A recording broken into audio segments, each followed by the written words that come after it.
A eleição presidencial de 2026 ainda parece uma coisa bem distante, né? Mas olha, a corrida já começou. E com força. Acabou de sair a primeira grande pesquisa de intenção de voto. E ela nos dá um panorama inicial bem fascinante do que pode vir por aí.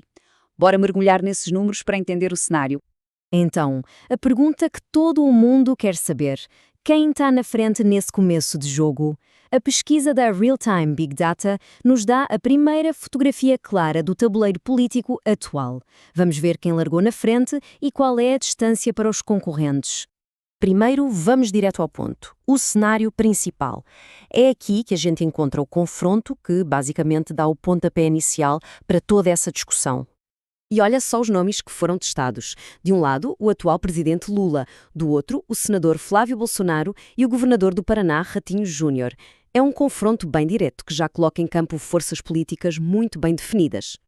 E os resultados? Bom, são bem claros. Lula aparece na liderança com 39% das intenções de voto, Flávio Bolsonaro vem logo atrás, em segundo, com 30%, isso dá uma diferença de 9 pontos percentuais, e lá atrás, bem mais distante, Ratinho Júnior marca 10%. O que chama a atenção aqui é essa vantagem inicial do Lula e, claro, a distância enorme para o terceiro colocado. Mas a gente sabe que política nunca é uma foto só, certo? A pesquisa foi mais funda e não parou por aí. Foram testadas outras combinações de nomes para ver como o eleitorado reage. Vamos ver como o jogo muda quando as peças se movem. A ideia aqui foi fazer um teste de estresse, digamos assim. O que acontece se outros governadores de peso entram na briga? A grande pergunta é, será que a presença deles consegue bagunçar o jogo lá na frente para quem está liderando? E olha, o mais surpreendente talvez seja a solidez dos dois líderes. Mesmo colocando nomes fortes como Ronaldo Caiado ou Eduardo Leite na disputa, os números de Lula e Flávio Bolsonaro praticamente não se mexem. Eles continuam ali, na casa dos 40% e 32%. A briga de verdade acontece lá embaixo, com Caiado, Leite e Zema disputando uma fatia bem pequena do eleitorado, todos eles com números de um dígito só. E esse trecho do relatório é fundamental para a gente entender essa briga lá na base. É o famoso empate técnico. Sabe o que isso significa? Com uma margem de erro de 2 pontos, a diferença entre os 6% do Caiado e os 4% do Zema não é estatisticamente significativa.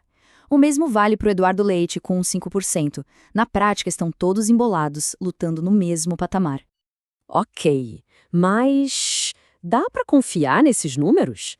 Para responder isso, a gente precisa dar uma espiada rápida nos bastidores da pesquisa, na metodologia. É isso que vai nos dizer se estamos olhando para um retrato fiel do momento ou não. A pesquisa ouviu 2.000 pessoas. E não foi por telefone, não. Foram entrevistas cara a cara em todo o território nacional, o que geralmente garante uma precisão maior. Esse trabalho todo foi feito bem rapidinho, nos dias 6 e 7 de fevereiro. Ou seja, é uma fotografia de um momento bem específico. A margem de erro é de 2 pontos percentuais para mais ou para menos. É por causa dela que existem os empates técnicos que a gente viu. O intervalo de confiança é de 95%, que é o padrão ouro para esse tipo de levantamento.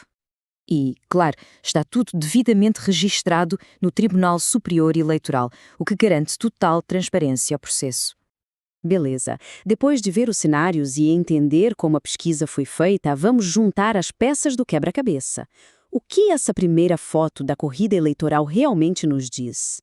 O resumo da ópera é bem claro. Primeiro ponto, Lula larga na frente em todas as simulações, se colocando como nome a ser batido, neste momento. Segundo, Flávio Bolsonaro se consolida como o principal nome da oposição, sempre ali, firme em segundo lugar. E terceiro, os candidatos da chamada terceira via, por enquanto, não decolaram. Aparecem com números baixos, de um dígito, e muitos deles embolados em um empate técnico. Só que essa é apenas a fotografia do momento, o primeiro capítulo da história. A grande questão que fica no ar é: essa polarização que a gente vê entre o Lula e o bolsonarismo é um muro tão forte que impede o crescimento de uma terceira via? Ou será que, com 2 anos pela frente, algum desses nomes que hoje mal pontuam vai conseguir quebrar essa dinâmica? Essa é a história que a gente vai acompanhar de perto daqui para frente.